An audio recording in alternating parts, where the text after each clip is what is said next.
सबसे पहला आज का जो सेशन है उसमें पहली जो खबर है जिसका विश्लेषण आज किया जाएगा वो है रुपया दिरहम व्यापार। साथियों, इस सेशन में रुपया दिरहम व्यापार, दिरहम बोले तो यूएई की करेंसी, इसके बारे में हम चर्चा करेंगे। लेकिन इससे पहले हम बता दें कि किन किन विषयों को यहां पर ध्यान दिया जाएगा। पहली चीज, रुपया दिरहम व्यापार क्यों किया जा रहा है। दूसरी बात, यूएई हमारे लिए खास क्यों है। तीसरी बात, यूएई के लिए हम लोग कितने खास हैं। भारत ने यूएई के साथ इन दिनों कौन से नए एग्रीमेंट किए हैं। यूएई के साथ भारत व्यापारिक रूप से कितना आगे बढ़ा है। भारत के रेमिटेंसेस में यूएई का क्या योगदान है। यानी लगभग इस टाइटल में हम आपको 10 से ज्यादा डायमेंशन डील करने वाले हैं। यदि आप एक विद्यार्थी के रूप में पढ़ाई करना शुरू कर चुके हैं, पेन पेपर लेकर बैठे रहिए, आपको इंडिया यूएई संबंध के ऊपर बहुत सारा कंटेंट मिलने जा रहा है। चलिए शुरू करते हैं। मेरे प्यारे साथियों, जैसा कि आप सभी जानते हैं कि भारत की अर्थव्यवस्था की एक बहुत बड़ी चुनौती है भारत का इंपोर्ट आधारित अर्थव्यवस्था होना। अर्थात हमारे यहां पर इतना ज्यादा निर्माण नहीं हो रहा है कि हम अपनी आवश्यकताओं की पूर्ति कर लें। इसी विषय में हम दुनिया के देशों से बहुत सारा सामान खरीदते हैं और अपने तरफ से अकाउंट से पैसा डॉलर के रूप में उन्हें पे करते हैं। इस कारण से भारतीय अर्थव्यवस्था में इंपोर्ट्स का ज्यादा होना और एक्सपोर्ट का कम होना एक ट्रेड डेफिसिट क्रिएट करता है।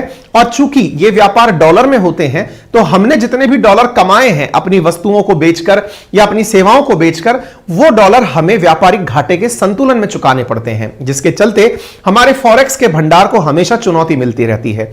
इसी प्रक्रिया से बचने के लिए हमने दुनिया के उन देशों में जहां डॉलर करेंसी नहीं है लेकिन हमारे उनसे रिश्ते बहुत प्रगाढ़ हैं, उनके साथ में हमने डिस्कशन प्रारंभ किए। और प्रारंभ करते समय हमने उनसे कहा कि यदि आप और हम अपने विश्वास को लेकर आगे बढ़ें और एक दूसरे के साथ अपनी अपनी करेंसी में व्यापार करें तो डॉलर पर निर्भरता कम हो जाएगी।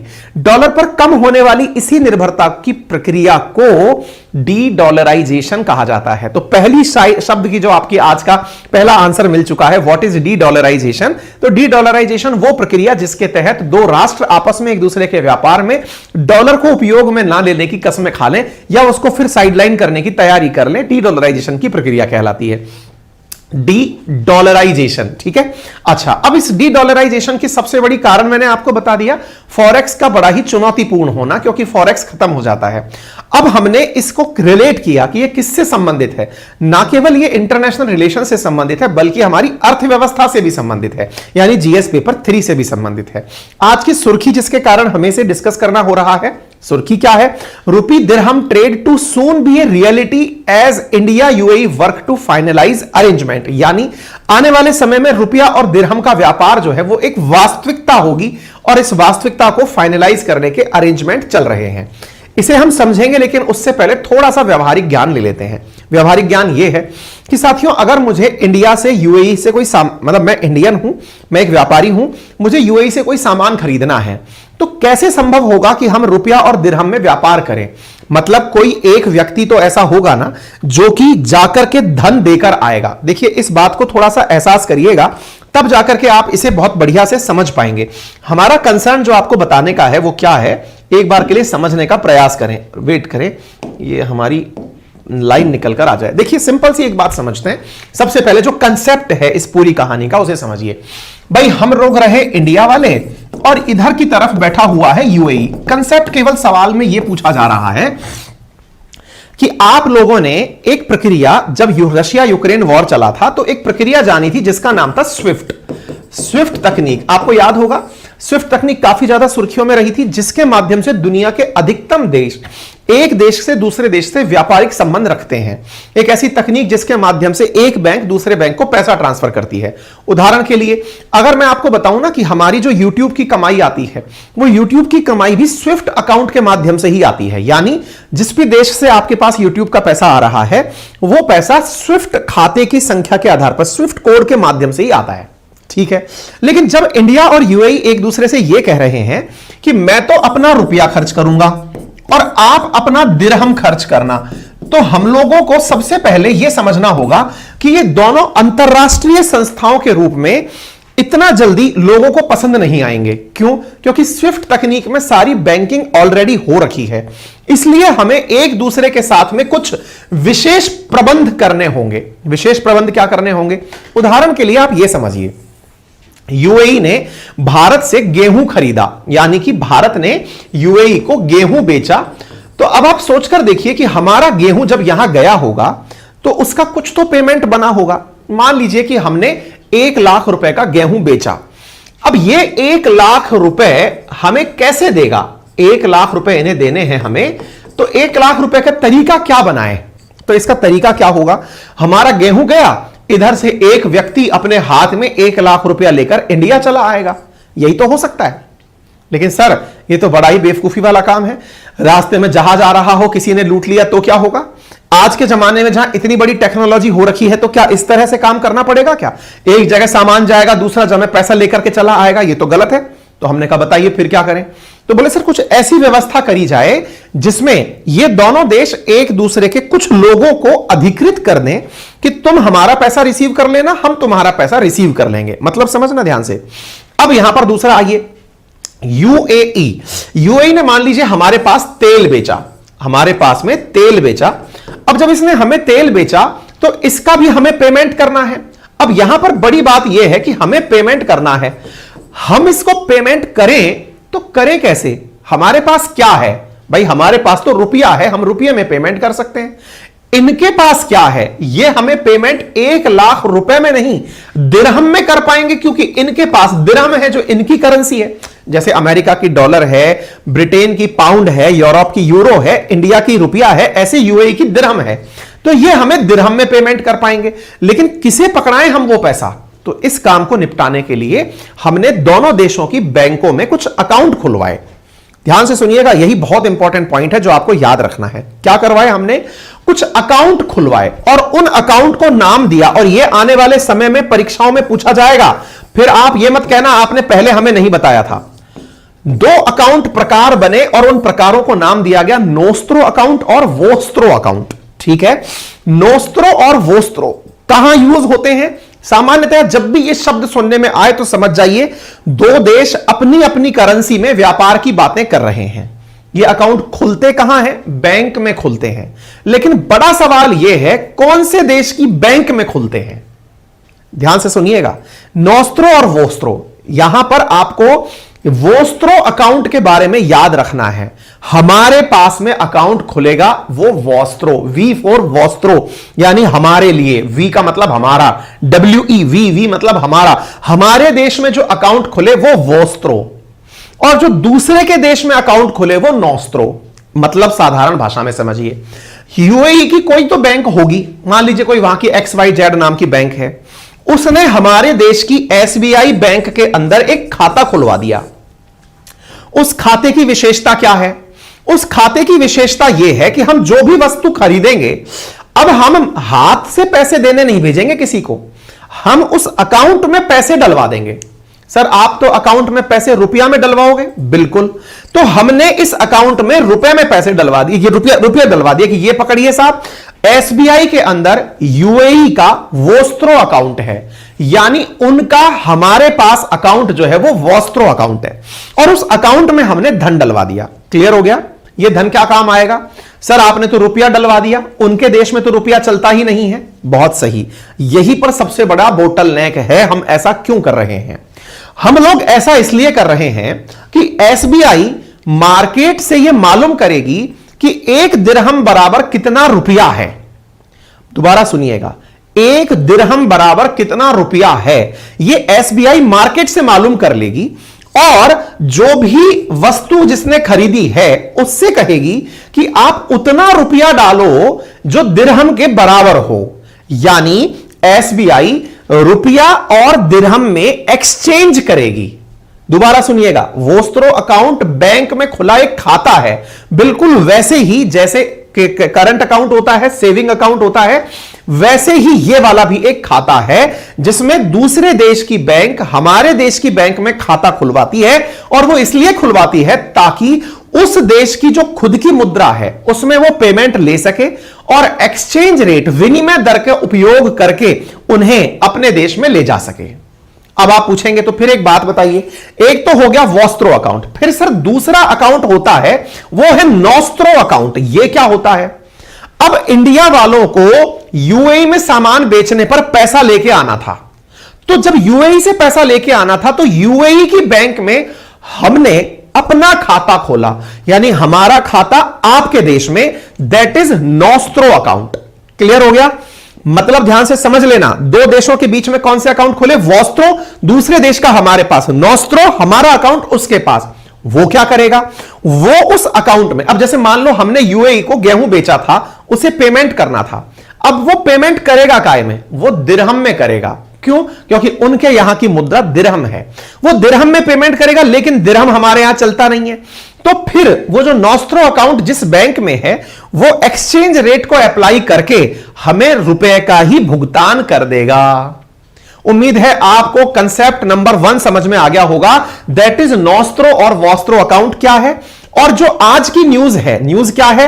इंडिया के अंदर रुपया और दिरहम का व्यापार होने की बातें हो रही हैं। तो इस बात का जो मूल बिंदु है, यह होगा कैसे? तो हमने वो मूल बिंदु बता दिया, वाया नॉस्ट्रो वॉस्ट्रो अकाउंट होगा।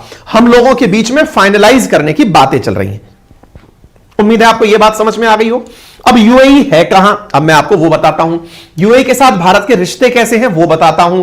हाल ही में यूएई के साथ हमने कौन सा ऐसा एग्रीमेंट किया जिसे ऐतिहासिक माना जा रहा है? भारत ने हाल ही में कौन से एग्रीमेंट ऐसे किए हैं जो कि यूएई के साथ भारत की बहुत प्रगाढ़ रिश्ते को दर्शाते हैं? सारी बातें अब आपके सामने आने वाली हैं। देखिए, मैप आपको हमने यहां पर दिखाया। भारत से पश्चिम की तरफ जब आप चलते हैं, मैंने आपको अपनी जो रात की क्लास हुई थी, जो हमने अभी बताई थी आपको एप्लीकेशन पे, जिसका लिंक कमेंट बॉक्स में दिया हुआ है, उसमें भी मैप पढ़ने का तरीका बताया था कि इसे पश्चिम कहते क्यों हैं। तो हमने पश्चिम की तरफ, अरब सागर की तरफ चले तो यहां पर हमें एक देश दिखाई दिया, छोटू सा देश, जिसका नाम है यूएई, यूनाइटेड अरब अमीरात। 7 अमीरातों से मिलकर बना हुआ यह देश है। इस अमीरात के साथ में हमने व्यापारिक गठबंधन करने की बात की है। क्या गठबंधन हुए हैं? हम लोगों ने इनसे कहा है कि हम आप मिलकर के फ्री ट्रेड एग्रीमेंट जो हम लोगों ने साइन किया था लास्ट ईयर, उसके अंदर एक कदम और आगे बढ़ते हैं। अब आपके दिमाग में आएगा, हमने कौन सा एग्रीमेंट साइन कर लिया है इनके साथ? साथियों, यह आपके सामने खबर है जो आपको समझनी चाहिए। हम लोकल करेंसी में बात तो कर रहे हैं, लेकिन असल मायने में इंडिया इनके साथ लास्ट ईयर ही ऑलरेडी एक एग्रीमेंट साइन कर चुका है, और उस एग्रीमेंट का नाम है साथियों फ्री ट्रेड एग्रीमेंट। मैं आपको उसकी कटिंग दिखाता हूं। आप इधर की तरफ एक कटिंग देखिए, यह कटिंग है फरवरी 19, 2022 की, यानी आज से 1 साल पहले इंडिया ने यूएई के साथ में एक एग्रीमेंट किया था। वो एक ऐतिहासिक एग्रीमेंट था 18 फरवरी 2022 को, जिसे एफटीए यानी फ्री ट्रेड एग्रीमेंट नाम दिया गया था। ध्यान से सुनिएगा, बहुत इंपॉर्टेंट बात है ये।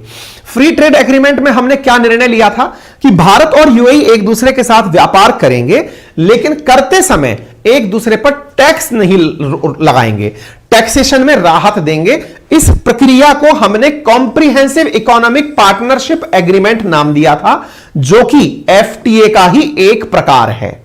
अब जब हमारे एक दूसरे के व्यापार होने लगे, तो हमने सोचा कि क्यों ना इस व्यापार को एक नई दिशा दी जाए। क्या?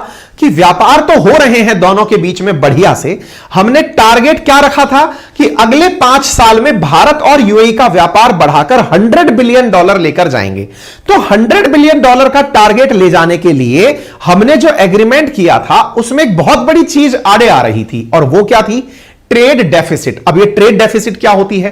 देखिए, ये आप यहां पर खबर देख लीजिए। इंडिया और यूएई ने सीएपीए का एग्रीमेंट साइन किया था, ये खबर हमने आपको बताई है। सीएपीए क्या होता है? ये फ्री ट्रेड एग्रीमेंट का प्रकार है। फ्री ट्रेड का मतलब जिसमें टैक्सेशन ना लगे। इंडिया ने यूएई के साथ में सीएपीए साइन किया था। टारगेट क्या रखा था? $100 बिलियन के अंदर हमें अपना अगला टारगेट लेकर जाना है। अब हमारी साथ सबसे बड़ी चैलेंज क्या आ रहा था? चैलेंज ये आ रहा था यूएई के ट्रेड में कि भारत ने अभी भी जो इस साल तक ट्रेड किया है इन लोगों के साथ, अगर उसका नंबर देखा जाए तो जैसे देखिए, यहां $72 बिलियन का व्यापार है ना, अभी चल ही रहा है। अप्रैल से सितंबर में ही 44 बिलियन का हो गया है। हमारा टारगेट है अगले 5 सालों में, यानी वर्ष 2027 तक। तो यहां पर 2027 तक जो है हम लोग, हाँ भाई, एक बच्चे ने स्पेशल थैंक्स भेजा है, उसका कमेंट हमें याद दिला देना इस सेशन के बाद में, ठीक है? मतलब सेशन के बाद, इस क्वेश्चन के बाद उसका आंसर ले लेंगे हम, ठीक है? तो 2027 के अंदर जो है, 2027 तक हम $100 बिलियन का व्यापार कर लेंगे। अब आपको पता है एक सबसे इंपॉर्टेंट चीज क्या बता रहा हूं मैं आपको, $100 बिलियन का व्यापार कर लेंगे, ये सच है। लेकिन इस व्यापार की बहुत बड़ी चुनौती क्या है कि हम इंपोर्ट ज्यादा करते हैं और एक्सपोर्ट कम करते हैं। फिगर देखिएगा, आपको समझ में आ जाएगा। देखो आपके सामने ये यूएस के मिलियन डॉलर में हम यहां दिखा रहे हैं, हमारे एक्सपोर्ट वर्सेस इंपोर्ट को कंपेयर करिए। देखिए 2017-18 में हमारे एक्सपोर्ट ज्यादा थे और इंपोर्ट कम थे, लेकिन थोड़ा सा आगे बढ़े फिर भी हमारे पास में ट्रेड में फायदा था, एक्सपोर्ट ज्यादा इंपोर्ट कम। फिर हम थोड़ा आगे बढ़े, हमारे यहां पर अब इंपोर्ट ज्यादा होने लग गए और एक्सपोर्ट कम होने लग गए 19-20 में। फिर हम थोड़ा आगे बढ़े, हमारे पास में एक्सपोर्ट कम होने लगे, इंपोर्ट और ज्यादा बढ़ने लग गए। फिर हम थोड़ा आगे बढ़े, हमारे एक्सपोर्ट वहीं की वहीं रहे, नंबर मतलब 2019-20 का ही 21-22 में पहुंचा और इंपोर्ट और ज्यादा हो गया। और अब हम और आगे जा रहे हैं, हमारा एक्सपोर्ट इतना सा है और इंपोर्ट ऑलरेडी इतना हो चुका है। दैट मींस भारत यूएई के साथ जो सपना देखता है 100 बिलियन डॉलर तक पहुंचने का, उसमें एक बड़ी चुनौती क्या है? हम वहां से जो वस्तुएं मंगा रहे हैं ना, उनसे हमें घाटा बहुत हो रहा है, हमारे इंपोर्ट ज्यादा हैं। हमने इंपोर्ट के अंदर जो परसेंटेज ग्रोथ देखी है ना, वो बहुत ज्यादा देखी है। हम एक्सपोर्ट में मतलब ग्रोथ नहीं कर पा रहे, इतनी हमारी एक्सपोर्ट नहीं बढ़े जितने हमारे इंपोर्ट बढ़ गए। इससे क्या हुआ?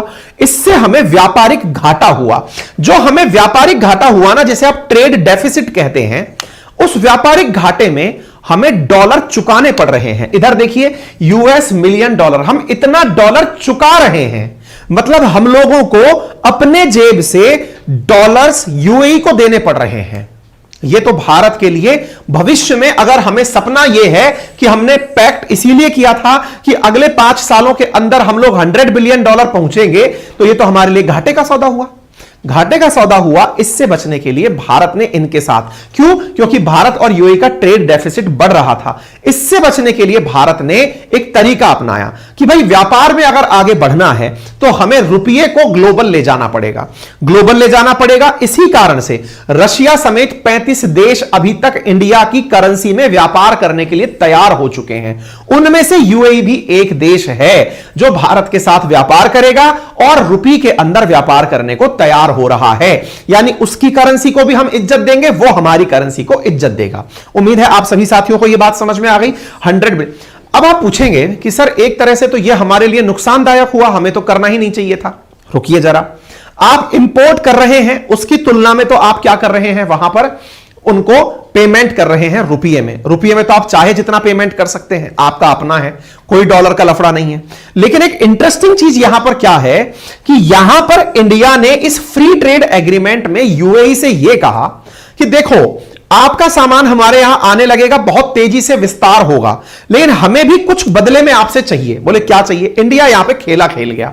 इंडिया ने कहा कि हमारे लोग आपके यहां काम करने आएंगे, आपको 15 बिलियन डॉलर, ये तो डॉलर में ही पेमेंट देना होगा, 15 बिलियन डॉलर आपको ट्रेड यानी सर्विस में, जो हमारे लोग आपके यहां काम करते हैं, यूएई की आबादी 99 लाख के आसपास है, जहां पर 33 लाख से ज्यादा भारतीय हैं, आपको उन्हें और ज्यादा अपॉर्चुनिटी देनी होगी। 15 बिलियन डॉलर सालाना आपको उन्हें पे करना होगा अतिरिक्त रूप से। यानी जब हमारा व्यापार 100 बिलियन डॉलर पहुंच रहा होगा तो भारत 15 बिलियन डॉलर उनसे नौकरियों के माध्यम से ले रहा होगा। नंबर एक बात।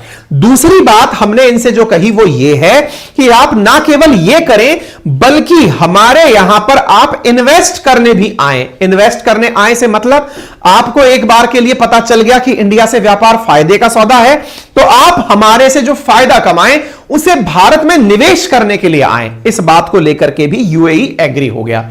इसका मतलब यह हुआ इंडिया और यूएई दोनों ही विन विन सिचुएशन में रहे। उन्हें भी व्यापार में बढ़त मिल गई, भारत को रोजगार में, भारत को क्योंकि रोजगार बाहर से हमें रेमिटेंसेस मिल रहे हैं उसमें, और हमारे यहां इन्वेस्टमेंट में बढ़त मिल गई। ठीक है, हम लोगों ने इतने सारे विषयों पर इनसे एफटीए किया था और उस एफटीए में अब जो बड़ी चीज निकल कर आ रही है वो क्या है कि हम लोग इनसे रुपया दिरहम व्यापार कर रहे हैं।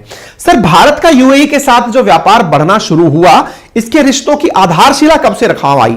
देखिए भारत की तरफ से 34 साल बाद कोई प्रधानमंत्री वर्ष 2015 में, इनका नाम नरेंद्र मोदी है, ये यूएई गए थे। यानी भारत के 34 साल बाद अगर कोई प्रधानमंत्री यूएई गया था तो वो नरेंद्र मोदी थे, और उन्होंने यहां पर अब तक 3 बार यात्रा कर ली है, जिसका परिणाम क्या निकला? यूएई भारत के लिए एक बहुत अच्छा डेस्टिनेशन हो गया। क्यों?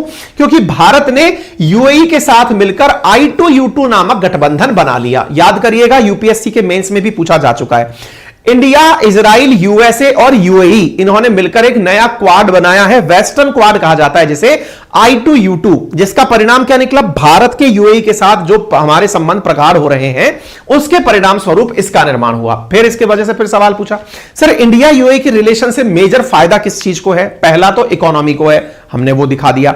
इकोनॉमी के अंदर अगर हम बताएं तो यूएई जो है वो इंडिया का थर्ड लार्जेस्ट ट्रेडिंग पार्टनर है आफ्टर यूएसए, चाइना और यूएई। 3 देश हो गए।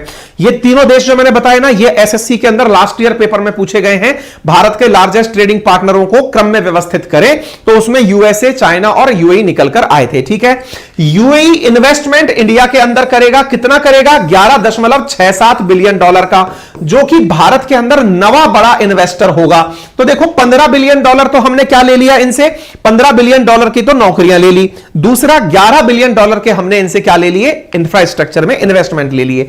यूएई हमारे लिए स्ट्रेटेजिकली बहुत महत्वपूर्ण है, क्योंकि इन्होंने मिलकर एक क्वाड्रिलेटरल इकोनॉमिक फोरम का निर्माण किया है। इसके अलावा एनर्जी कॉर्पोरेशन, क्योंकि यूएई से हम तेल का इंपोर्ट करते हैं, तो हम लोग तेल के लिए इनके साथ में, UAE is the first international partner for India, जो कि स्ट्रेटेजिक पेट्रोलियम रिजर्व जो है वो इंडिया के साथ बना रहा है, और इंटरनेशनल सोलर अलायंस में भी भारत के साथ है। नंबर नेक्स्ट, पेंडेमिक मैनेजमेंट में जो कोरोना के समय हुआ था, तब हमने एयर बबल अरेंजमेंट इनके साथ किया था, यानी यूएई और इंडिया के बीच में ट्रांजिट आराम से होता रहा था। बड़ी मात्रा में लगभग 3.5 मिलियन जो लोग हैं, यानी 35 लाख लोग यूएई में भारत वाले रहते हैं। भारत की तरफ से मेजर क्रिकेट स्पोर्ट्स जो हैं वो आपके यूएई के अंदर हो रहे हैं।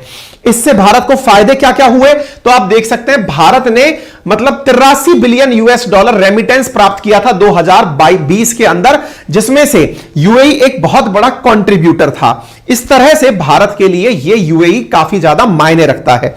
मैं आपको 7 फरवरी के दिन प्रकाशित एक खबर दिखा रहा हूं पीआईबी के अंदर, जिसमें 2021-22 का एक डेटा शेयर किया गया है कि भारत को लास्ट ईयर कितना फॉरेन रिजर्व मिला या फिर रेमिटेंस प्राप्त हुआ। जो लोग बाहर नौकरी करने जाते हैं उन्होंने अपने घर में कितना पैसा भेजा, तो आंकड़े निकलकर जो आए उसमें था आंकड़ा $89 बिलियन का। कितना? $89 बिलियन हमें पैसा मिलता है। इस $89 बिलियन के अंदर से जो सबसे बड़ा हमारे लिए योगदानदायक रहा वो देश था यूएसए, जो कि कुल इंपोर्ट का 33% हिस्सा जो है ना वो कर रहा था। 23% जो है हमारे जो रेमिटेंसेस आए उनमें यूएसए नंबर 1 था। नंबर 2 पर हमारे लिए लास्ट ईयर यूएई था, जिसने 18% हमारे पास रेमिटेंसेस भेजे हैं, यानी हमारे कुल रेमिटेंस का 18% यूएई से आया है। थर्ड लार्जेस्ट जो हमारे पास रेमिटेंस, यानी हमारे लोग जो दुनिया में काम कर रहे हैं और जो घर पैसा भेज रहे हैं, उनमें यूके की तरफ से $6.8 बिलियन धन हमारे पास आया है। भारत यूएई के लिए, मतलब भारत के लिए यूएई क्यों और इंपॉर्टेंट है? क्योंकि यहां से हमें अफ्रीका में रीच मिलती है, क्योंकि अफ्रीका का यूएई में काफी अच्छा इंपैक्ट है। इसके साथ साथ हम रीजनल ग्रुपिंग, क्योंकि ओआईसी जैसे जो संगठन है जिनका उपयोग पाकिस्तान के द्वारा मतलब मुस्लिम वर्ल्ड को भड़काने के लिए किया जाता है, उसमें हमारी रीच बनती है यूएई के माध्यम से। और इंडिया एक सॉफ्ट पावर के रूप में निकल कर आता है, क्योंकि जिस तरह से पाकिस्तान हमें टारगेट करता है कि हम माइनॉरिटीज के साथ अच्छा व्यवहार नहीं करते, भारत यूएई के साथ में जिस तरह के संबंध प्रगाढ़ रखता है, इससे पाकिस्तान की जो बातें हैं वो पूरी तरह से निष्प्रभावी सिद्ध हो जाती हैं। उम्मीद है आपको ये बातें भी अच्छे से समझ में आ गई होंगी। क्लियर? तो जब ये बातें आपको प्रॉपर तरीके से समझ में आ गई हैं तो निश्चित ही आप इसका लाभ उठाएंगे। भारत अभी तक 13 देशों के साथ एफटीए साइन कर चुका है, जिनकी लिस्ट मैंने यहां पर आपको ऑलरेडी प्रोवाइड कर दी है। ठीक है भाई, चलिए क्लियर हो गया। अब आपके साथ में एक प्रश्न डिस्कस कर लेते हैं जो कि एमपीएससी के अंदर 2021 के मेंस में पूछा गया है। क्या सवाल था? 4 ऑप्शंस आपको दिए हुए थे India UAE high level task force के संबंध में, और आपसे यहां पर जवाब मांगा गया था। मैं एक चीज आपको यहां बताना चाहूंगा, आप में से बहुत सारे साथी एक चीज और फील करते होंगे, सर आप हमें सवाल क्यों दिखाते हैं? 2 चीजें मैं अपने सेशन में आपको दिखाता हूं। क्या दिखाता हूं? एक तो मैं न्यूज दिखाता हूं कि हम क्यों डिस्कस कर रहे हैं, और एक मैं क्वेश्चन दिखाता हूं, क्योंकि समटाइम्स जो हमारे नए साथी जुड़ते हैं, पुराने साथियों का विश्वास है तभी आज हम लोगों का परिवार इतना फल फूल रहा है, लेकिन नए साथी जो जुड़ते हैं उन्हें लगता है मैं क्यों सुनूं इतनी सारी बकवास को। तो उनका जवाब देने के लिए हम यहां पर आपको सवाल दिखाते हैं कि पेपर में किस तरह के सवाल पूछे जाते हैं, उन सवालों में हमारे कंटेंट का योगदान क्या है। क्लियर हो गया? उम्मीद है सभी साथियों ने इस सेशन के पहले सवाल को, जिसमें कि विस्तृत एनालिसिस था, बेहतरीन तरीके से समझ लिया होगा। हां जी, तो अब मेरे प्यारे साथी जो यहां पर उपस्थित हैं, सर देश का फॉरेक्स बढ़ेगा, रिजर्व कैसे बढ़ेगा, हम तो डॉलर खर्च करते जा रहे हैं, सुभाष सोनी कह रहे हैं। जी नहीं, ऐसे बहुत से तरीके हैं जब हम डॉलर खर्च करते हैं वस्तु खरीदने में, लेकिन हम सर्विस सेक्टर में काफी आगे हैं। इंडिया धीरे धीरे $100 बिलियन तो केवल सर्विस सेक्टर से कमाने जा रहा है, फॉरेक्स के रूप में रेमिटेंसेस से प्राप्त करने जा रहा है। रेमिटेंसेस $100 बिलियन के अराउंड हो जाएगा। इसके बाद हम सर्विस सेक्टर में, जैसे कि टीसीएस हुआ या फिर हमारे जो कॉल सेंटर्स या ये जितने भी हुए, इनसे जो पैसा प्राप्त होता है सर्विस सेक्टर से, वो विदेशी मुद्रा, जैसे अभी जो इंडिया के यूट्यूबर्स हैं, इन्होंने ही 1000 करोड़ से ऊपर का धन जो है वो यूएस से कमा लिया, केवल और केवल यूट्यूब के माध्यम से डॉलर्स में। तो इस तरह से भारत सर्विस सेक्टर में बहुत अच्छे से ग्रो कर रहा है, तो डॉलर हम वहां से निकाल लेते हैं। ठीक है, उम्मीद है आपको यह जानकारी बढ़िया से समझ में आ गई होगी। सेशन कैसा रहा? होठ सूख चुके हैं लगातार इतनी देर तक बोलते बोलते। उम्मीद है आपको हमारा प्रयास पसंद आ रहा हो। अगर प्रयास पसंद आ रहा हो तो हमें जरूर बताएं, कमेंट बॉक्स में हमारी जानकारी जरूर साझा करें। इस चैनल पर जो भी जानकारियां मैं आपसे साझा कर रहा हूं, ये विभिन्न प्रतियोगी परीक्षाओं के लिए बेहद काम की है, यानी इन्हें पढ़ने के बाद शायद आपको करंट अफेयर के लिए और मेहनत ना करनी पड़े। और रही बात जीके की, हिस्ट्री, ज्योग्राफी, पॉलिटी, इकोनॉमी की, तो उनके लिए हमारा बैच शुरू हो चुका है। विशेष रूप से वो विद्यार्थी जो यूपीएससी का फाउंडेशन तैयार करना चाहते हैं, state PCS, SSC, railway, defence के लिए हिस्ट्री, ज्योग्राफी, पॉलिटी, इकोनॉमी तैयार करना चाहते हैं, एक 6 महीने का जर्नल अवेयरनेस बैच, जिसमें history, geography, polity, economy foundation level से तैयार, जिसको जीरो से पढ़ना हो, वहां से दी जा रही है। आप उसे ज्वाइन कर सकते हैं, लिंक कमेंट बॉक्स में आपको दे दिया गया है। पूरे 1 साल तक आप इसे पढ़ और सुन पाएंगे। हमारे एप्लीकेशन का नाम अंकित अवस्थी, RNA बाय अंकित अवस्थी है। यहां पर पेड बैच उपलब्ध है, 1999 में आपको कोर्स दिए जा रहे हैं। लाइव और रिकॉर्डेड जो क्लास निकल जाएंगी वो आपको रिकॉर्डेड मिलती जाएंगी, कोई परेशान होने की जरूरत नहीं है। हर दिन शाम 8:30 बजे क्लासेस हो रही हैं, मंडे टू फ्राइडे क्लास होती हैं। वीकली टेस्ट करंट अफेयर का फ्री मिलता है, पीडीएफ यहां पर उपलब्ध कराई जाती है। कोर्स पूरी तरह डिजिटल बोर्ड से लिया जा रहा है। जिन साथियों ने कल हमारी क्लास पढ़ी थी वो आज इस सेशन के अंदर कमेंट बॉक्स में अपना रिव्यू जरूर साझा करें। आपके रिव्यू का इंतजार हमें रहेगा।